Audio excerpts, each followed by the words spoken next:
بسم اللہ الرحمن الرحیم۔ السلام علیکم ناظرین کرام، آج میں آپ کو نظر ٹھیک ہونے کا ایک آزمودہ وظیفہ بتانے جا رہی ہوں۔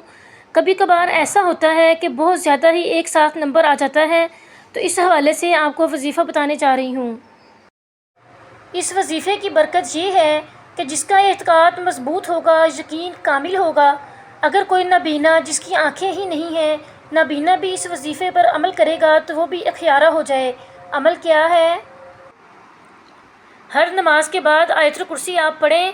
اللہ لا الہ الا هو الحی القیوم، یہ آیت الکرسی پڑھنا آپ شروع کریں۔ جب آپ آیت الکرسی کے اس حصے پر پہنچیں ولا یعودہ حفظہما، تو اپنے دونوں ہاتھوں کی انگلیاں آنکھوں پر رکھ دیں۔ اب یہ جو کلمہ ہے انگلیاں آنکھوں پر ہی رہیں گی، اور اب 11 مرتبہ اسے پڑھیں گے، اور آخر میں پھر وَهُوَ الْعَلِيُّ الْعَظِيمُ پڑھیں گے۔ اچھا، اب آنکھوں سے اپنے ہاتھوں کی انگلیاں ہٹا کر پھونک ماریں، دوبارہ آنکھوں پر پھیریں۔ آپ یہ عمل کیجئے، آپ کی آنکھوں کی بینائی اللہ پاک نے چاہا تو گنبد خضرا کے نور کے صدقے آپ کی آنکھوں کی بینائی روشن و منور ہو جائے گی، نظر تیز ہو جائے گی انشاءاللہ۔ جن کے نمبر بھی بڑھ چکے ہیں نا، تو اس کا مطلب اعتقاد مضبوط ہوا، یقین کامل ہوا، تو آپ کا چشمہ بھی اتر جائے گا انشاءاللہ۔